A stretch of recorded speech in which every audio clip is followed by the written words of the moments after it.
Welcome to the Super Over at the end of day 2 of the third and final test match from Seddon Park in Hamilton. Harmy, let's start with the obvious one then. The single off the fifth ball strategy that Ben Stokes employed first up for the first hour or first 45 minutes. Number 11 and number 8 at the wicket with a new ball, 2 overs old. It was all a bit perplexing, but most perplexing, yes, you get the strategy, but it's normally you'd say to the number 8, okay, you need to fight for a single here, maybe fourth ball or third ball. But he was giving him a single off the fifth ball. He was giving him a single off the fifth ball and actually sometimes off the sixth ball, which, I mean, in them situations, no matter which way you go, it's the wrong way. Because if you spend an hour at the wicket, you've gone the wrong way. You're damned if you do, you're damned if you don't. If you bring all the field in, you get whacked and the run gets away from you. Carries momentum into their bowling innings. So they didn't get away from England.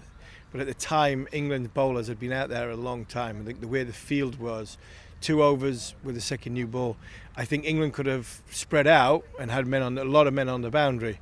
But I think sending a sign to Mitch Santner by having 2 slips or a slip and a 4 slip gully for that little rundown, I think that's probably the way I would have gone. But at the end of the day, I don't think it cost them in the grand scheme of things, standing here now 6.5 hours later, because it's the batting that's caused them the problem.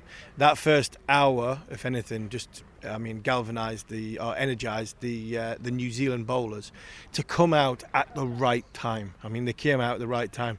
5 overs each for each of the bowlers, and then all of a sudden they could have a break when they're only playing 3 seamers and then go again. So I think the timing of when New Zealand got bowled out was probably more disappointing than the actual manner of the way that hour and a half went. Second delivery, Harmy, is I've become healthily obsessed with Will O'Rourke's batting prowess, defensive batting prowess. Am I all right? Yes, I think you've waxed lyrics about a batter who doesn't play any cricket shots, which is fine. I mean, if you really enjoy watching somebody leave the ball, block the ball, defend the ball, I mean, I get that. He has been fantastic. And I think the next part of his game will be to play cricket shots and turn himself in, because defensively he could turn himself into a good number 10, possibly into a number 9 if he starts finding some shots. He doesn't find any shots. I mean, he's averaging 3.56 or something. I mean, Chris Martin averaged 2 point whatever. And he's not a Chris Martin. This guy I think he can bat. So over the course of the time, you might have to find a shot or 2, but there's nothing wrong with defensive technique. Okay, he actually averages 2.6, but New Zealand have scored on average 56 runs while he's been batting. Sometimes he bats at 9, which may be a place high, sometimes at number 10. All right, ball number 3, England out for 143 in 35 overs. How much was it good bowling, and how much was it some woeful batting? I thought it was good bowling. I really do think it was good bowling. I think there was some woeful batting in the middle period of the New Zealand innings, giving shots away. I actually think England played some soft shots because of the way the New Zealanders bowled. I think Will O'Rourke blew the game open with a wicket he worked over Jacob Bethel. He really gave him a good working over, wrapped him on the gloves a couple of times, then the end got him out. I mean, the beauty it was a good bit of bowling to Harry Brook, even though there was an element of luck to it. It was angled back in towards the batter, back in towards Harry, made Harry Brook play to use his bat. And whenever I speak to young bowlers, if you get a wicket, make sure the first ball you bowl then to the new batter, he has to use his bat, knee roll of the pad, try and target the knee roll of the pad. If he falls over it, if he misses it, you're in the game. You've got him, all ends up. And it wasn't quite like that, inside edge onto the stumps, but I actually think he deserved the luck he got against Harry Brook for what he's done in the series past. But that passage of play was, for me, was where England got bowled out for 143. All right, next ball is the fast bowlers, the Durham trio and Gus Atkinson. So they finally get the job done, and 40 minutes before lunch, and they peel their boots off and they inspect all the wounds on their feet, and they maybe have an ice bath, and they put their feet up and they say to the batsmen, over to you lads, we want the day off, we're looking forward to the day off, a good night's sleep, and they're bowling again by tea. That is the kind of thing that divides that divides the batsman from the bowlers, isn't it? That drives a wedge in some teams. Not when it happens infrequently. If it starts to happen frequently, then all of a sudden, I mean, sessions in the nets become a little bit more violent with bowlers bowling at batters. But no, I think, and the captain stood up there tonight. I thought, the way he bowled and really took responsibility and took the workload on himself on his own shoulders. 10 overs from Ben Stokes tonight. And then you've got Shoaib Bashir. I think it took. I mean, Atkinson and Carse look as though they've run their race. Their race does look run, and you don't blame them. And I'm not blaming them for one bit in that. I know what it's like playing back-to-back Test matches. I didn't play many which was back-to-back-to-back.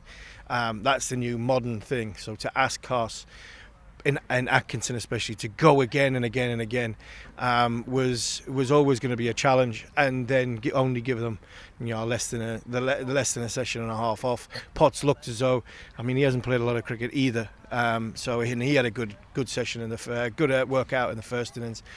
Look, it hasn't been a great day for the bowlers to get their boots up. They've got one less effort on this tour, and also in the winter, because the likes of Potts won't play again and probably Durham play. Carson Atkinson might go to India, they might not, possibly be in and around the Champions Trophy squad. So them three especially, one last effort tomorrow, get in a position to either New Zealand declare or bowl New Zealand out, and then they've got their feet up for quite a while. Okay, fifth ball, we have to have a word about the New Zealand players, their standout performances, and Matt Henry and Will O'Rourke sharing 7 wickets. Great to see Will Young making runs as well, 60 for him, and the great Kane, 50 not out. So, I mean, they deserve some success, They haven't had the run of the mill and the rub of the green in this series. No, they haven't had the rub of the green, but I think England's earned the right to have earned their luck that they've had. I think New Zealand have made some mistakes in this series, and that's why they're 2-0 down going into the back end of this Test match. O'Rourke was fantastic today. He really was. I thought he was excellent. Matt Henry's done that consistently, along with Kane Williamson. Kane for all of his career, Matt for the last few years, and now he's an established member in the group and probably the leader of the attack now. They were excellent. Will Young, he'd be the one, I think, out of the ones that have performed, will be really disappointed in what the end outcome of the day. 20 Test matches, no Test match 100. That was his chance for me to get that monkey off his back, which is the Test 100, to put the selectors at bay and go, well, you've said to me over the course of my 20 Test matches, I haven't got a Test match 100, I haven't got that big score. That's why Devon Conway is 50-50, and we'll go with Conway because he's got the big scores. And you can see why, because Will Young didn't get that 100, which he probably could have had on a plate for him the day and tomorrow. All right, final delivery is the declaration or not. I'm assuming that if England don't bowl New Zealand out, then they can't win the game, because New Zealand are not going to declare with less than 500 and... Yeah, tea time. Yeah, so... tea time tomorrow. Tea time, in tea which time case tomorrow, it leads 3:40 now, so tea it'll time be tomorrow. The 5:50. It'll be 5:50. Yeah, 5:50 in front. Tea time tomorrow. I still think if they're batting at lunchtime, if they're batting beyond lunchtime tomorrow, that is game over. I mean, it's a big ask for England to go to the well and chase over 450. In what's happened in this Test match, the energy that all the players have used up in this back-to-back Test matches. If it was a first Test match, then you'd go, yeah, they're quite fresh in mind and fresh in body. I think there's some tired bodies in that group, Pakistan and here. So I think if New Zealand bat a session, I think that would be good enough to beat England. Just finally, but England, but I wouldn't surprise me if this lot go and knock 450 off. Yeah. Well, that was it. Wouldn't surprise me. So that was a no ball. So we've got another delivery, and that is, I've spent 30 years saying, oh yeah, this team could chase 450, not believing a word of it. No, I believe for the first time ever, I think I do believe that. If anybody, small chance, but a chance. I mean, if anybody's going to break a record of chasing totals and go past 450 in a fourth innings chase to win a game, it's this lot. So I wouldn't put it past them. I just think where they're at physically, mentally, and everything they've done over the course of this winter, Pakistan and here, I think that's a tall order. See you tomorrow. Same time, same place. On AM, on DAB, via the talkSPORT app and on your smart speaker. talkSPORT.